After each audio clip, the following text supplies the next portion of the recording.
somebody named Raggy. Oh. Cambion gives you a swarmy bow. A smarmy bow, sorry. Looks like he once tried to split into two and then changed his mind. His chest is twice as wide as it should be. And his double pupils stare at you from each of his eyes. Every time this freakish creature opens its mouth, an impressive goiter swells in his neck. Ugh. His voice is an unpleasant croaking quality, as if a giant toad has taken up residence in his throat. Would you like to buy some fresh flesh? You can call me Raggy at your service. What are you selling? Everybody calls me Raggy, and the name's just fine by me. Hey, Mom. I didn't know if you were going to come over, so I didn't bother, messaging you. I thought you might... I don't know what you're doing. You got a crazy weekend ahead of you. Ruh-roh, Raggy. Yeah, I know, right? They sell expensive, classy goods. Oh, wait. I'm the top vendor here at the flesh markets, no matter what the others think. They sell expensive, classy goods, whereas I specialize in rabble and riffraff. On phone for a bit? Okay. What? Maybe it's like watching on TV, but texting on phone or something. My goods cost 10 times less than what the others are selling, but I have 100 times more clients than everyone else. Everyone needs a slave. Cheap, maybe slightly defective, but still a slave. Big shots from the upper city prefer to do business with the others, but so what? The middle city feeds me much better. He raises his voice for the last part. You notice that the demon standing nearby casts cautious glances at insolent, grinning Cambion. It seems this shabby specimen has some authority here after all. No TV, no internet. Oof! Well, yeah, don't eat up all your data unless you have, unlimited data or something, But hey, I hope everything goes well over the next couple of days for you, and you don't have any problems during the move. I'm not really gonna text you and stuff, so just watch the VODs after you get everything set up, and you need a couple of days to relax before you do anything. I guess you can watch the videos to catch up on that kind of stuff, but be safe. Text me periodically, let me know how things are going. Besides, I don't just sell live goods. You'll let me know? Okay, perfect, thank you. I sell that stuff that used to belong to the poor fools as well. You'll find some extremely valuable and interesting items among the loot taken during slave raids. Show me your wares. I can offer you a shipment of Galarian slaves. They certainly aren't in the best shape. Galarians are notorious for their fragility, but torturing them sure is fun. The Galarian slaves are clad in torn rags, their bodies emaciated. Many have wounds and cuts. Their blank indifference to everything happening around them suggests these unfortunate lost any hope of escaping long ago. She looks at the slaves with pain. Oh, you poor souls, what have they done to you? It's over now. We will help you. Where are you from? We come from all over, my lady paladin. Most of us were captured back in Canabras. As for me, I got caught on my way to Nerosian. I was on leave going to see my family. Bye, Mom. Be safe. Well, it's quite a journey you've had, but you will get to Nerosian and see your family again. I swear it on my life, you hear me? Hold tight and tell the others not to lose heart. Sela turns to you and says gravely, we must get them out of here at all costs. We cannot abandon our own. If we did, we'd be worse than scum. Arushale's presence causes a rumble of discontent among the slaves. She flinches under their angry and hateful gazes. She opens her mouth to say something but fails to find the right words and just lowers her eyes. Winged bitch, what are you looking at? He addresses the slave in a soft but resolute manner. Brother, you should not insult her. She has repented and now fights for a righteous cause. She is a good friend and a worthy crusader. I swear to you in Shellen's name. The succubus's eyes turns to him. They are full of relief and gratitude. A shy smile appears. Raggy, seizing the moment and definitely spitting at the mephit in the cage. If you wish, you can also purchase this little blighter. He won't be of much use, but you can entertain yourself for some time torturing him. He's sharp-tongued and quite resilient. I guarantee you'll spend several interesting and pleasant evenings killing this little freak. Raggy watches as the mephit wipes the spit from his face and mutters curses under his breath. I'll buy the Galarian slaves. The double pupil flicker with greed. After feigning indecision, he says, 15,000 gold. I won't accept any less. I can get 15,000 selling those wretches for meat. Except, he looks at one of the slaves who can barely stand. With a subtle motion, he throws a spell that slits the unfortunate's throat as though he had used a serrated knife. He then spits in disgust on the body and the ground. He doesn't even bother to wipe the splashes of blood from his face. That one was completely defective. It'd be shameful to offer it to a respectful buyer. She crouches and growls softly. There are not many things that can anger a guileless dragon, but it looks like the slaver managed to do it. Hand of the Inheritor. The heavy silence of the Hand of the Inheritor is almost palpable. It fills the air like the calm before the storm. Then the angel's voice explodes in your head, roaring and furious like a battle horn. He killed him like an animal. Oh heaven, I knew I was descending into the depths of evil, but there must be a limit to it all. If not today, then someday I will descend into this den of sin and punish the murderers and save their victims. Pay their money. The slaves look at you with hope. They are drained but not yet broken. One captive looks even worse than his peers. Almost falls, but his friends prop him up with their shoulders. One of the slaves, a scrawny young man, has a crippled leg and a hungry, wolfish face, slowly gets down on one knee before you. May the gods bless you, my lord. They have sent you to help us. We'll pray for you as long as we live. Explain to the slaves how to get to the Nexus. Take refuge at my camp. Iomade bless you. Thank you for standing up to us. We'll never forgive your kindness.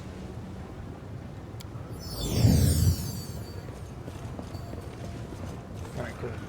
You did as every true Galarian should by saving the people from our homeworld from slavery. Thanks to people like you, my heart holds no doubts that you will emerge victorious from this struggle. Oh yeah, I have 1.4 million gold. I think I can spend 15,000 on slaves. That sounds weird. That's a bad sentence.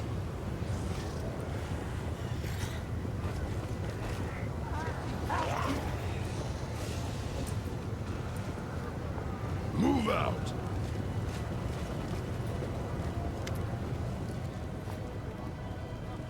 What kind of slaves can you offer? He points to a group of slaves standing nearby. All of them are completely motionless with their backs unnaturally straight. They seem to be drugged. Their eyes are completely black without the hints of pupil, and in the depths of the tiny blue spark flickers like a star from the night sky. From time to time, a slave utters something uncanny or barely comprehensible.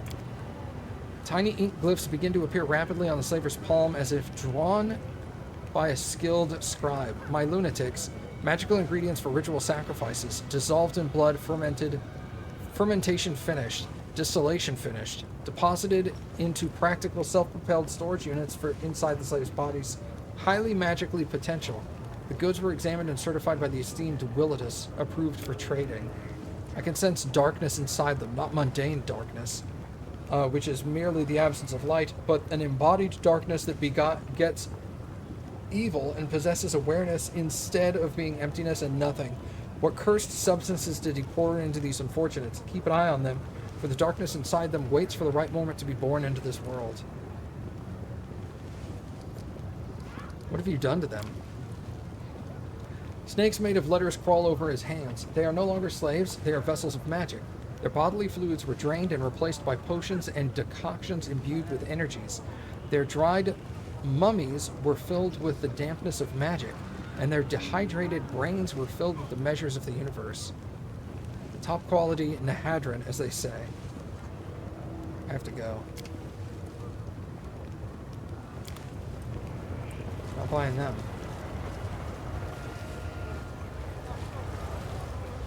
Head on!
So Hep Z looks like it's this person.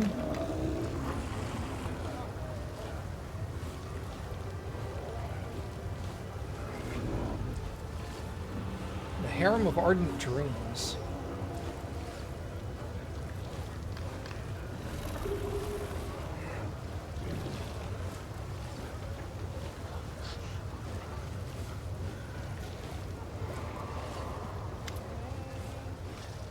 A dark-haired young man stares up at the lump of flesh hovering in the air. Hello up there. I'm blinded by your beauty. Please descend to this humble mortal and grant me the honor of a date with you. Do not interfere. The demon gives an indignant snort and begins to gurgle angrily. His tiefling slave translates. Master Zarkiz says you have 10 seconds to get out of his sight or he'll command his lackey to gouge your eyes out. Alright, I can take the hint. I'm leaving.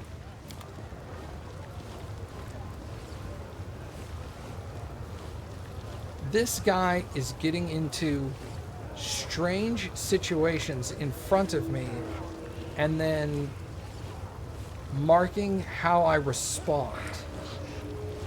So I think every time I see him, I'm just going to do nothing, unless it's like blatantly obvious. Hey Kang, it's me, Suture. Aren't you mad, right? Because I really need you not to be mad and to get me out of here. A demon who looks like a lumpy ball of melting flesh hovers in the air. He clenches his whip in his hand. The demon emanates an aura of confidence and authority. He snorts sternly at the skinny tiefling down nearby, whose eyes are skillfully sewn shut with black silk thread studded with diamond chips. The demon mutters something incomprehensible. Master Zarkiz welcomes you to the flesh markets. Visitor from another plane, he noticed you right away that you are a person of means, though he himself has no interest in doing business with you. Your presence benefits the flesh markets, so Master Zarkiz is prepared to spare you some of his time. This slave will interpret his words for you, for he loathes speaking in any language except the one of his homeworld. Suture's hideous face is marked with desperation. Overcoming his pride, he reaches out to you with his gnarled hand, beseeching your help with this humiliating gesture. You like big words, don't you? Tell me, is there a fancy term to describe someone who does bad things to other people and then finds himself in desperate need of their help later? Suture nods sadly. There is. It's called karmic justice, also known as bad luck. The interpreter. Master Zarkiz is happy to see Lady Arushale again and wishes her a pleasant purchases at the flesh markets. He regrets immensely that he hasn't informed Lady Arushale's visit in advance, otherwise he would have prepared a special lot exclusively for her. Master Zarkiz remembers Arushale's preferences very well, and he would be happy to satisfy the wishes of such a discerning client. Arushale sounds calm, but you can see her hands start to tremble. Please tell Master Zarkiz that I have no interest in his slaves anymore. I won't pay for them, neither in gold nor in other ways. Ivy listens carefully, and just as carefully she examines the tiefling's sewn eyes, his loathsome master, and the surrounding of the market. Then in a tone that brooks no objection, she declares, everything in this place is horrible. Absolutely everything.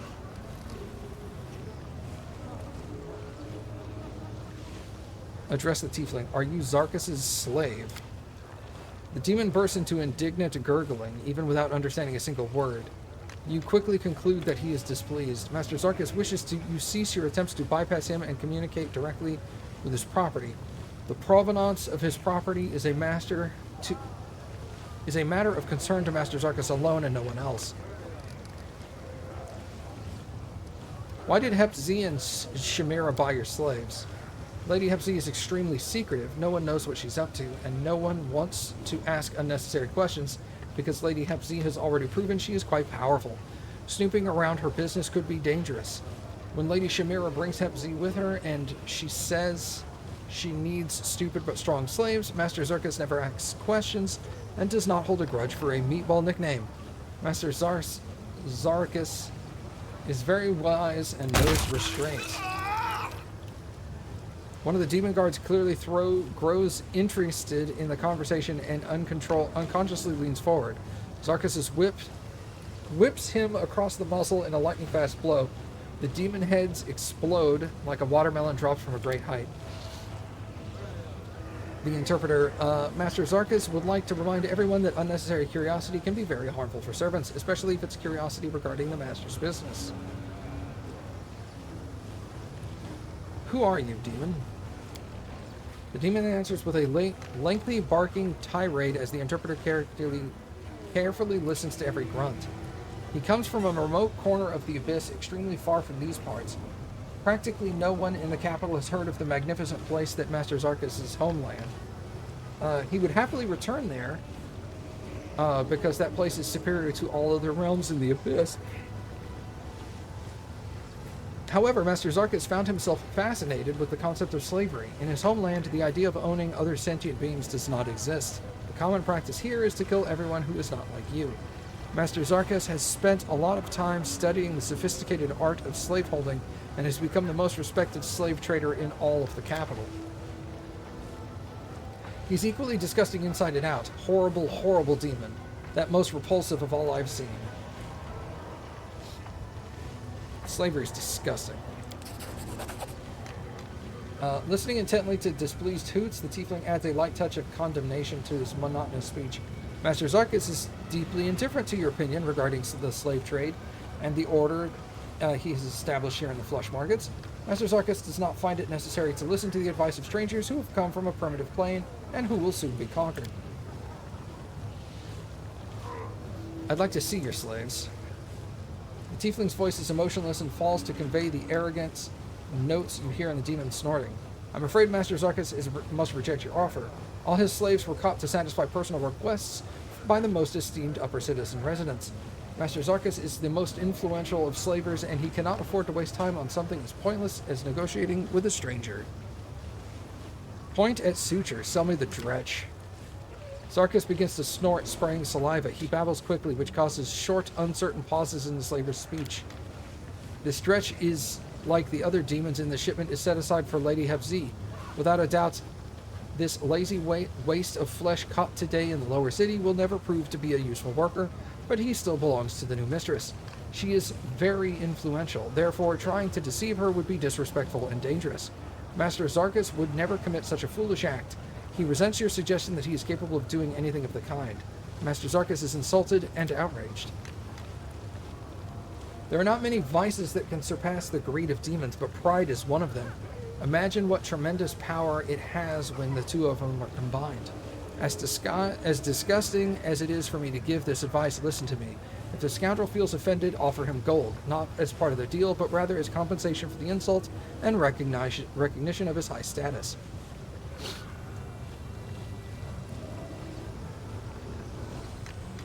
Perhaps gold can compensate for the insult I have inflicted. The demon grumbling abates slightly. A flicker of greed appears in his eyes. Master Zarkis finds the idea very reasonable. He agrees to accept the sum of 30,000 gold to atone for the insult you've inflicted. Taking into account your unfamiliarity with local customs, Master Zarkis will not demand your hand or eye in recompense. For his part, Master Zarkis considers it undesirable to keep this dretch in his stock, for he was the cause of your disagreement. As a gesture of reconciliation, he would like to immediately release him and drive him out, so this unpleasant incident can be considered forgotten. Alright. Pay 30,000 gold. Master Zarkis congratulates you on a successful purchase. The dretch approaches you, glancing around cautiously. He mumbles in a quiet voice so that only you can hear. I have no idea why Hep-Z needs slaves. From what I've heard, they don't live long. Becoming her property is a death sentence, no doubt about it. Meaning you saved me, so I guess he appears confused. It seems the miscreation is not accustomed to being showed mercy and simply doesn't know how to express his thanks. Farewell.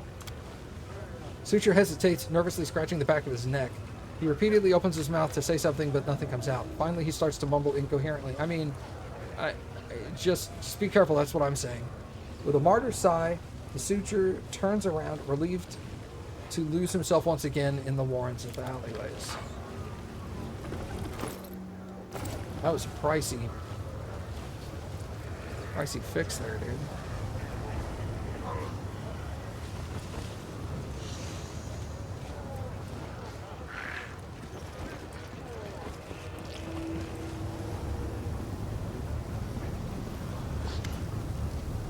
A tough-looking demon with a rough, cruel face and hands of a seasoned warrior greets you with a grin. Looking to buy slaves, eh? Me, I just sold off the shipment I captured during the last raid. I'm Kurz, captain of the Bloody Bitch. Who are you? Who am I? I'm Kurz, known by some as Kurz Got Stabbed, captain of the legendary Bloody Bitch. I'm the most famous damn pirate in the Midnight Isles. You must be a landlubber who's never set aboard an airship if you haven't heard of me. You can travel to faraway lands whatever you want, but you choose to be a pirate?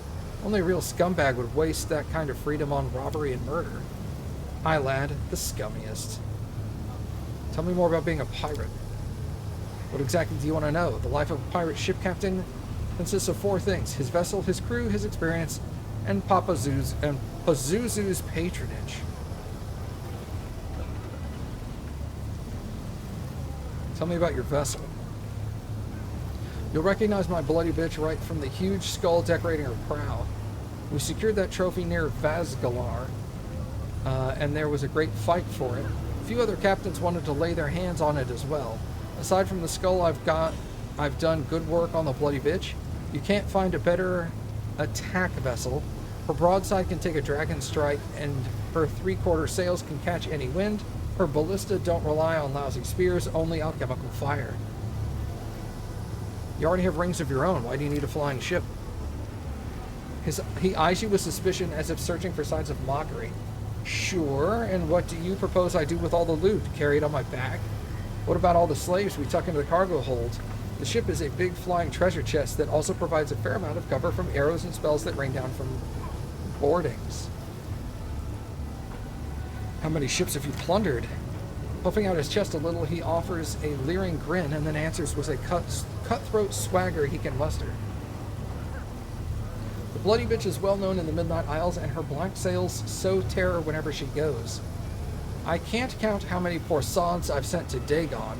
I was leading the charge, saber in hand, back in the day when Phylexia was flashing her bare tits over at the skies in the capital, and when Zephorian was that old rapscallion ruled over the city. As for loot, the treasures have passed through my hands, and I've spent them all on booze. What kind of crew do you have? The toughest rogues and cutthroats you ever want. They're my hand-picked collection, each one as bad as the next. They're the most notorious rabble, the most infamous scoundrels you could ever find in the abyss. They'd sell their own mothers into slavery for a chip of copper. Turn on me? Never. Nobody else could land a better deal than I can. If they ditched me, they wouldn't make it 3 steps before they take a knife in the back, and they've got no choice but to follow me till the end. You mention Pazuzu quite often. He said it once. Do you worship him? Sure do. Only a total idiot doesn't worship the demon lord of the sky and winged creatures. Well, at least if we're talking about aeronauts. All the storm, wind currents, and beasts who feed on those currents, they all want to bend to his will. That's why I bombard Lord Pazuzu with my prayers as often as I can. No more questions. I have to go.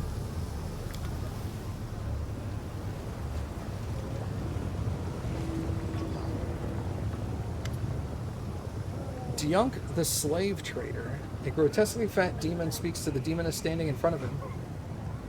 If you want to get these sweet ASMRs for the 10,000 delights, cough up 50,000. Just look at how delicious they are. These girls haven't even been whipped. Your clients will be clambering for them, and after they've become too worn out, they'll make magnificent stew. I'll give you 30 if you stop talking rubbish, junk. Or if you keep going, you can still steer clear of my palace of delights. You can pleasure yourself on your own, you fat chunk of rotten meat.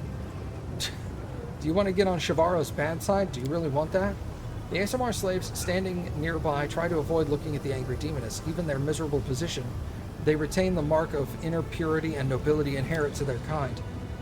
Puffing himself up, the demon answers abruptly and angrily. 50,000 for these delightful, innocent creatures your shabby and worn-out demonesses can't hope to compete with. That's my final offer. Stay away from the 10,000 delights. You can have your own little morsels pleasure from now on, you greedy, horny piece of shit.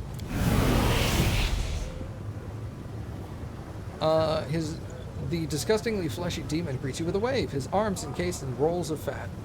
Allow me to present my living wares, the finest household slaves to serve and entertain your body and spirit. They can even satiate the most exquisite cravings. The demon accompanies his last claim with a voluptuous voluptuous lip smacking. What were you arguing with that demoness? She wanted to buy my beautiful ASMR concubines for her paths of pleasures, the 10,000 delights. Unfortunately, her common sense and good taste couldn't compete with her greed. She offered me a paltry price, next to nothing, instead of gratefully paying the full sum of these slaves. Offering 30,000 for a group of innocent pure ASMRs shipped here with the utmost care. No one has laid a single finger on them. No one has taken a single bite out of them. It's simply outrageous. Show me what you have for sale. Just feast your eyes on them. The most exquisite pleasure slaves raised in comfort and luxury at your service. They are well-trained, neat, docile, and stand ready to become ideal servants for your manor. All of them are young and healthy in a perfect state of ripeness. Of course, we have made sure that their tender flesh meets the expectations of even the most demanding gourmet. They have no inkling of what awaits them, so you need not worry about fear spoiling the meat and making it tough or bitter. Beautiful, athletic, and well-groomed young men and women of different races smile sweetly at you. Their cheerful looks aren't marred by the slightest hint of intelligence. These slaves remind you of happy and well-fed grazing sheep in the pasture. Just recently, one of my slave hunting crews returned, bringing me the most beautiful gift. A group of young, fresh, pure ASMR girls, full of mouth-watering innocence. All of them are beauties in their prime, caught with the utmost care and unwounded. Shamira will take an interest in them, I wager. Because of her origin, she loves having fun with ASMRs. There are countless ways one can use such a valuable acquisition, though if you ask me, the smartest way is to treat yourself to a medium-rare fillet with rich, meaty gravy. The ASMR woman looks pale and scared, but even in captivity, they retain their dignity and refuse to let the demons savor their fear. As Diunk continues his nauseating commentary, they raise their chins higher and do their best to maintain cold, detached expressions.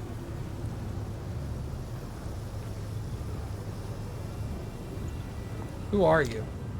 I'm Junk, the slave trader. When I was younger and much, much slimmer, I was a dashing raider. I spent my days abducting concubines from other planes for the harems of the most powerful lords in the abyss. My experience, however, has shown me that raising and training pleasure slaves from an early age is a much more profitable and less risky business. That's why I now own the largest and most reputable slave farm, where I breed representatives of various races from different planes, though I haven't entirely given up on the raiding.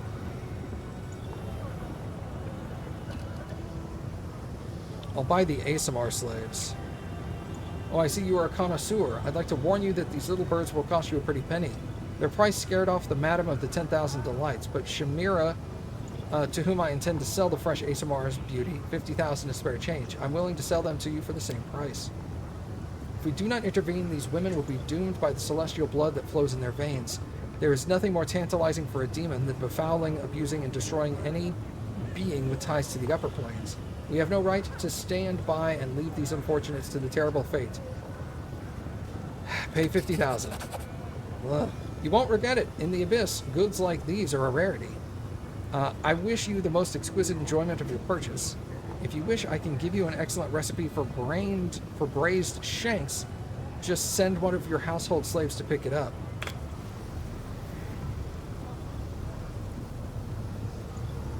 The slaves stare at you with a mixture of hope and fear in their eyes. Their faces drain in color as they wait for you to seal their fate.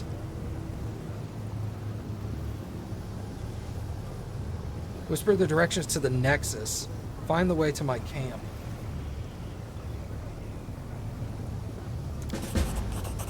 They look at you with their expressions piercing. You see a mixture of gratitude and awe. Thank you, stranger. We did not expect any help from this terrible place. We will not forget it. You did a noble thing when you did not abandon the weak in their hour of need. You have my deepest respect.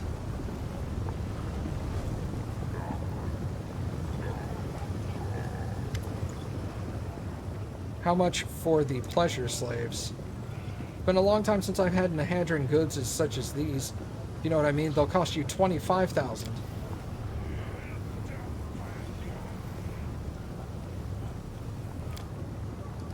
These poor mortals do not even realize they are no better than cattle. When the time comes for them to be led to slaughter, their minds will not grasp that their kind master has reared them for torment and death. Anyone who makes a deal with a demon looks exactly like them in the end. A naive fool mocked by all because they do not know the knife awaits. Why did you call them Nahadran? When we say Nahadran, we mean of the finest quality, that's all. Everyone in the city keeps talking about Nahadran crystals and that grant immense power, but no one can say what they really are. They only know that they exist, and their owners suddenly become unbelievably powerful. But as long as no one knows what they really are, you can really call anything Nahadran, you see? Alright, I'll buy these. Excellent. I strongly recommend keeping the slaves on a diet of local ocean mollusks. This will help them stay athletic and fit. It also gives the meat a pleasantly spicy and musky taste. The poor souls raised by demons like cattle for the slaughter. You have broken their chains. At first they will hate the harsh world you've delivered them into, but only because they are so naive. I, however, celebrate your compassion.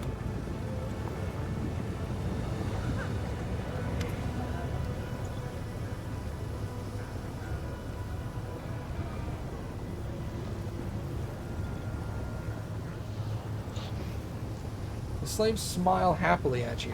Our new master, we're so happy to belong to you. We're going to live in the palace now, yes?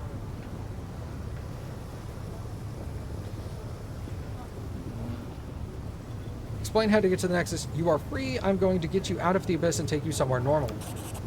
Save us? But why would you save us? We're very happy here. Perhaps we should return to your camp first, and then we can have some fun. You'll like it so much you'll never want to leave the abyss. These poor souls, raised by demons like cattle for slaughter, they have broken their golden chains. At first they will hate the harsh world you've... Okay, that's what he just said. I you follow. So I've spent like 150,000 gold on slaves. Awkward.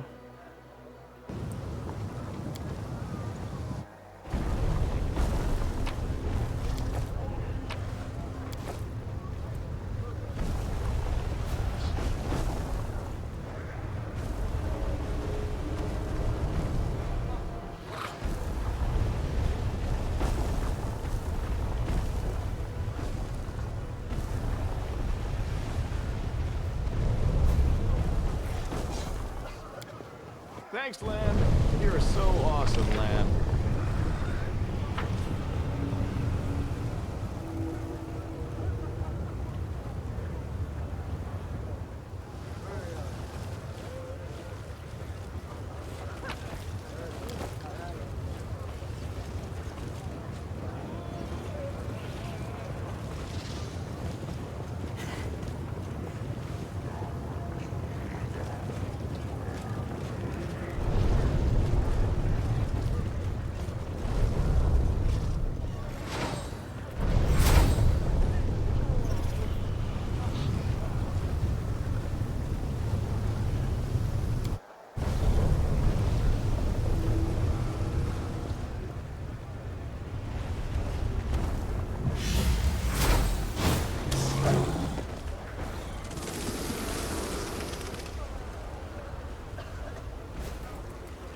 Move out.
I don't need to rest.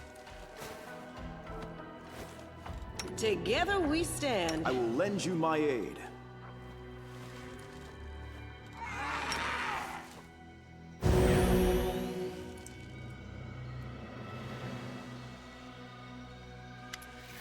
I've decided the ASMR captives would be safer at my camp. I'm infinitely grateful that you freed those unfortunates, but you should have sent them to me. They survived a terrible shock, perhaps even abuse. They need a kinsman's care, someone who can understand them, listen to them, and try to heal their scars left by the ordeal. I fear that eking out a meager existence in an army camp surrounded by gruff armed soldiers will only reopen the wounds.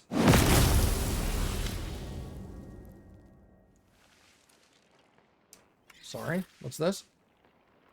The demons examine you, their gaze both vicious, avaricious, and imperious. Their leader, a misshapen demon whose facial features exhibit not even a passing acquaintance with symmetry, issues a commanding bark. Shut up, everyone, and get on the ground, on your stomachs. Turn out your pockets. Perhaps we will settle for taking your gold and sparing your lives. But you, my sweet morsel, you will leave with us in pieces. Saying that to Latvert.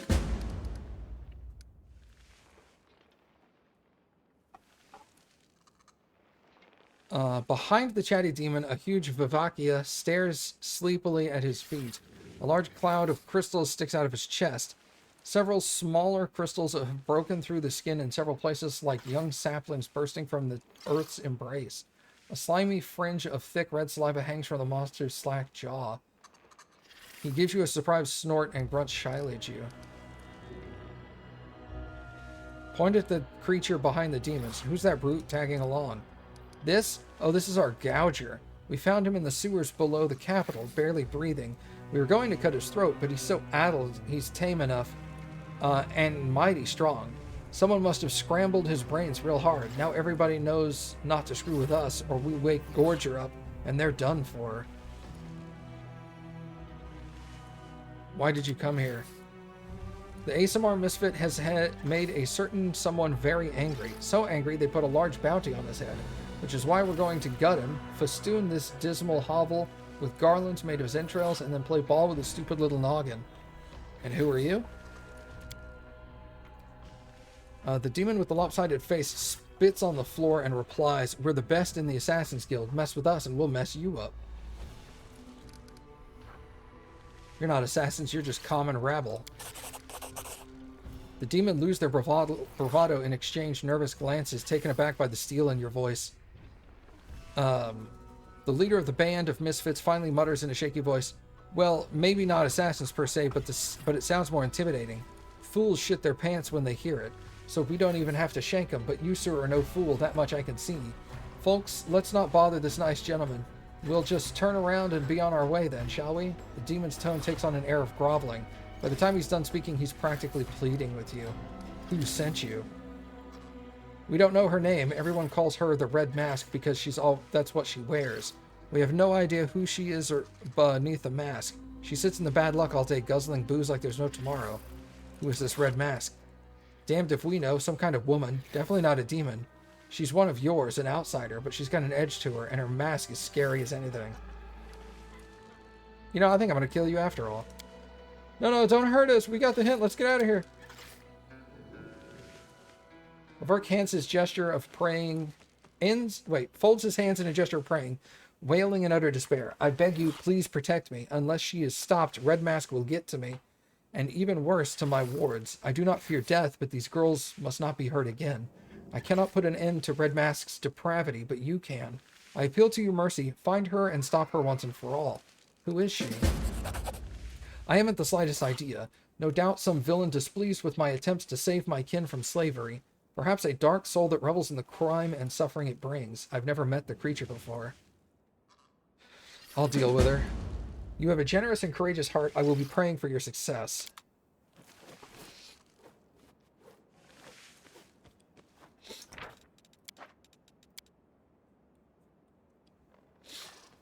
Alright, where did they say she was?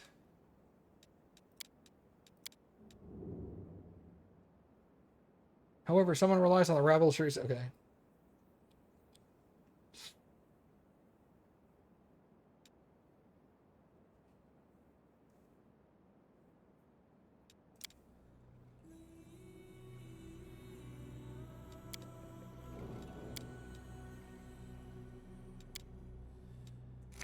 Said she was somewhere.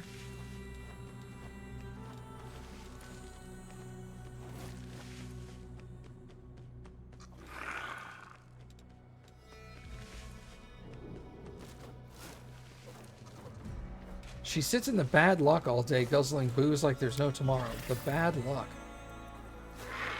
Head on!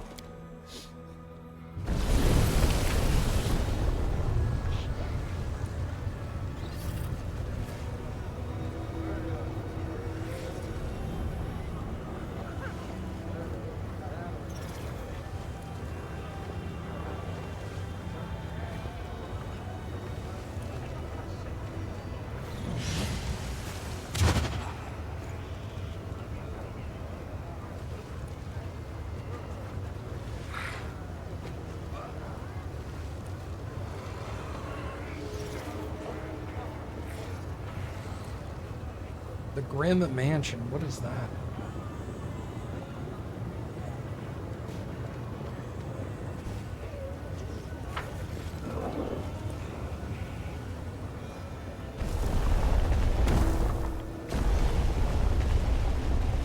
I lead.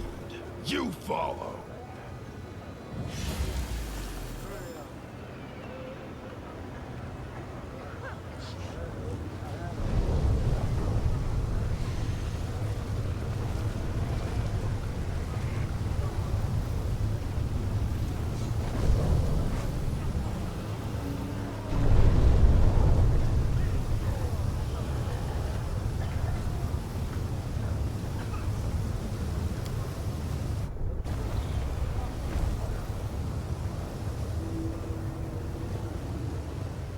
Onwards.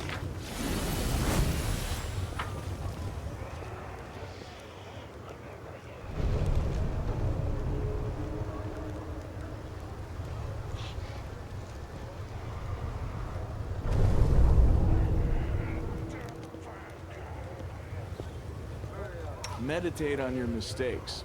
Might make you feel better.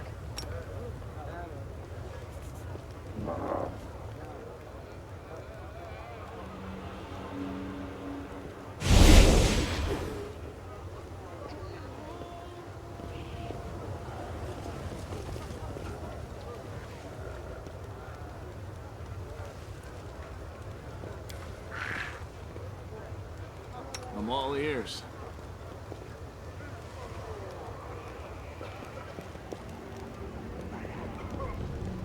I'm curious. The mongrel did it. Bummer, I can't get up there, but I can go down. Thank you, Cappy.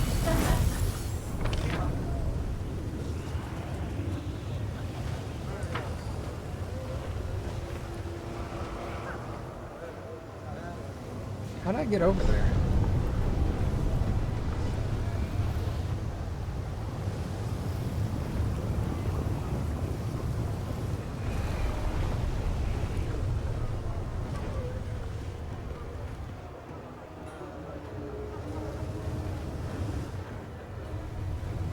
This is another one of those how the hell did I get here kind of places. I know I was down there at some point because I've like...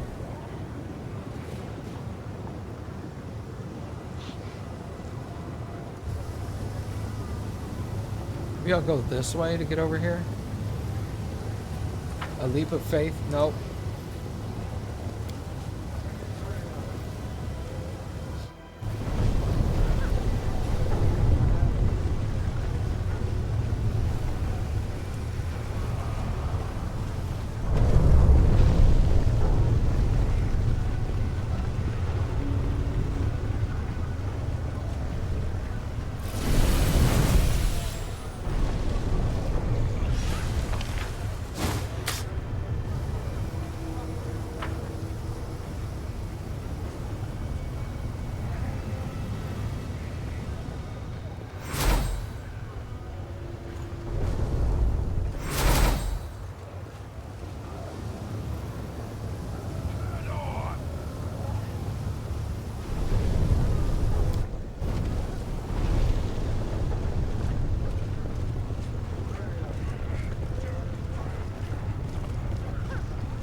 This was simple enough. Onward!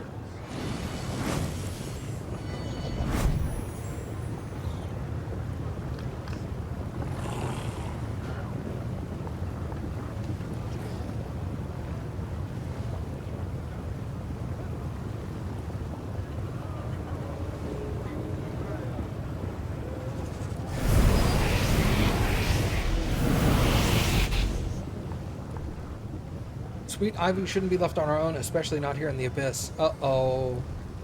They stole Ivu? The Abyss is fraught with danger. But why do the brightest souls fall prey first? We must find the Dragonling. There's no other option. A fairly hazy apparition appears before you. Kang, what just happened? I sense a surge of power. Your power burns hot like a fever. Ivu was abducted by demons. The dragon? Ah, now I understand. She is a thread tying you to Elysium and is inextricably linked to your power. Arushale listens intently to the words of early sunset, pensive expression flickering in her eyes. Will you help us? Of course, dear child, of course I will help. With an alarming situation, we need to speak as soon as possible. I will wait for you at the former rift of the Midnight Fang.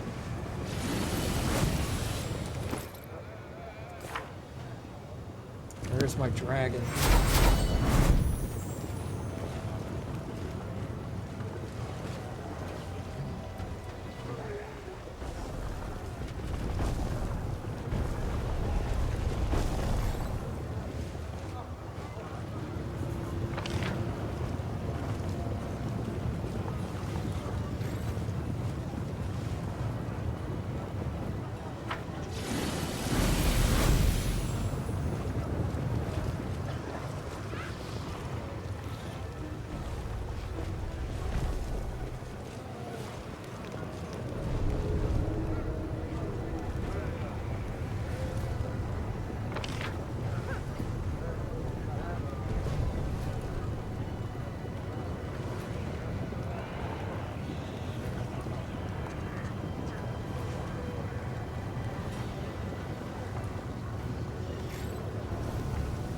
There's an actual portal, so we need to go do that now. I need Ivu. She's a very powerful party member.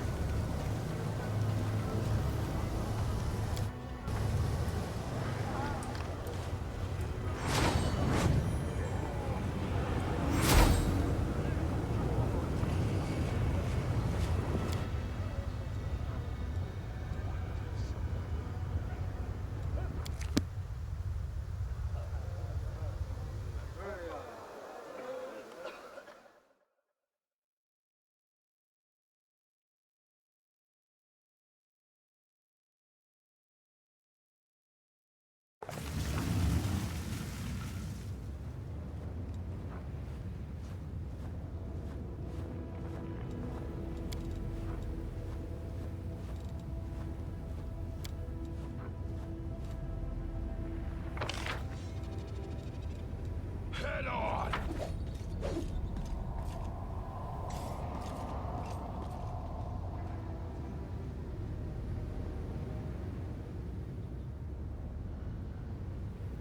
Hello.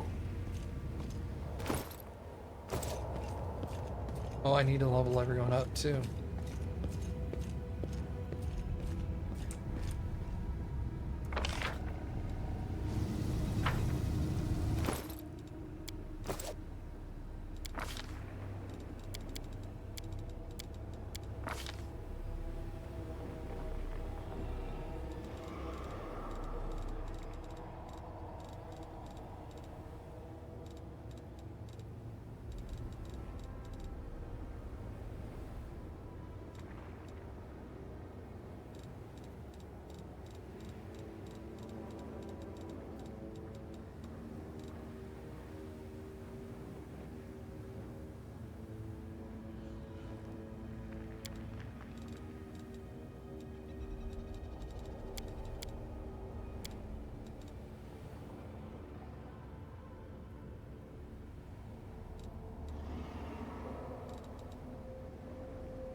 Give him blind fight.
You critical focus?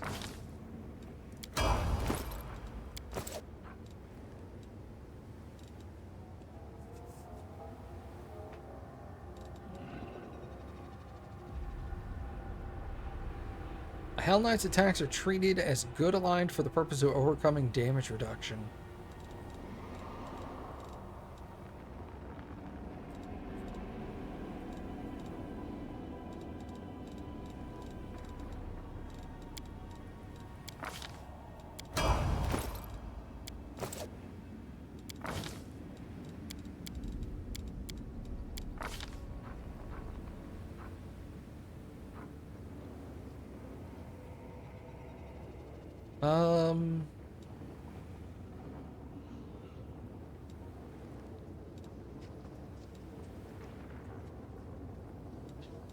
Let's go hammer the gap.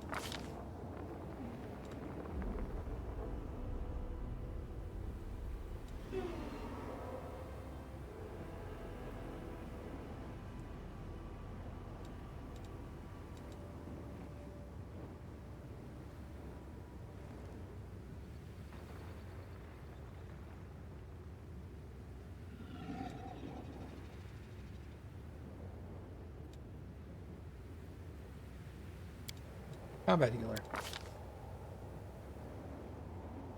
So a level 5 spell.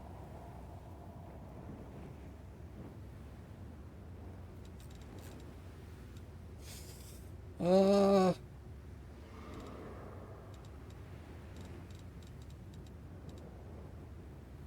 go with Pillar of Life. That seems pretty good. Level 6 spell.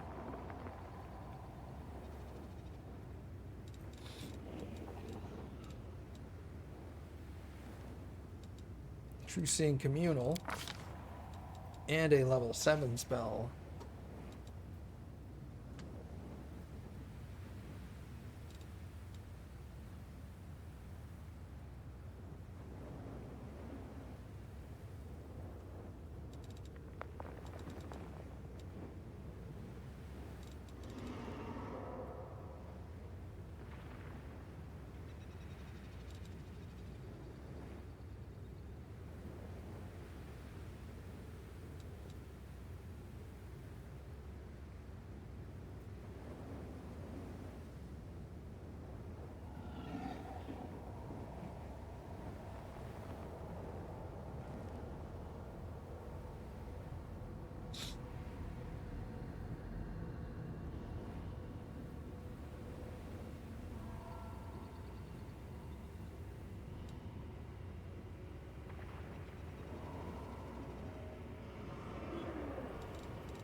Let's go with Repulsion. Seems good.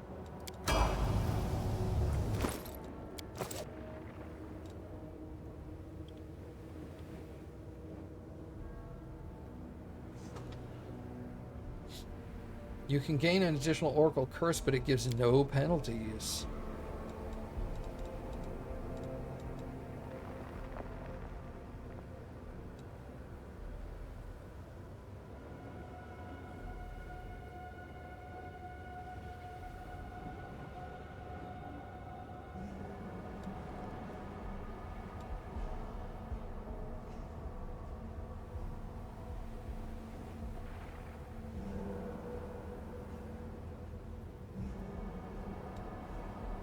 Man, and you don't take the negative side effect?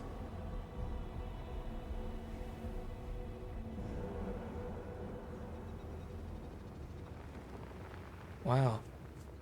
At 5th level, you are immune to fatigue but not exhaustion. At 10th level, your speed never reduces is never reduced by armor. At 15th level, you are immune to exhausted.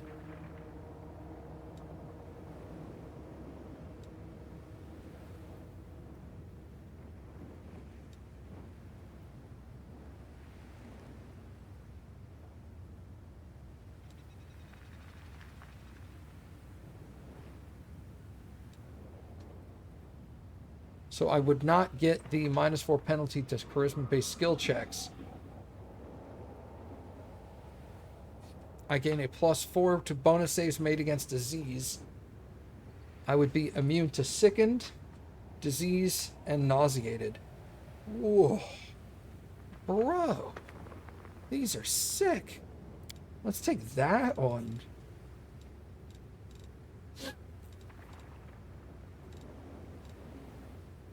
That's amazing.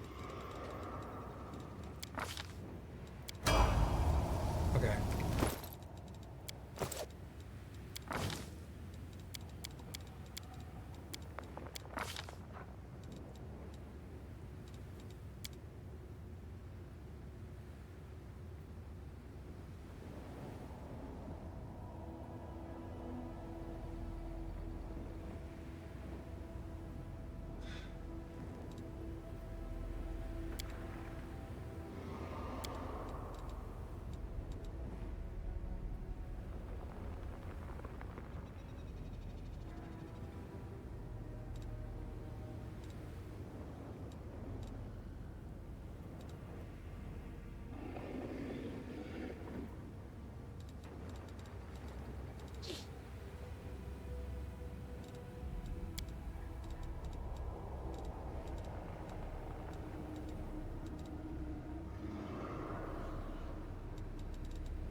Magical Tail. You gain a new spell-like ability, each usable twice per day from the following list in order.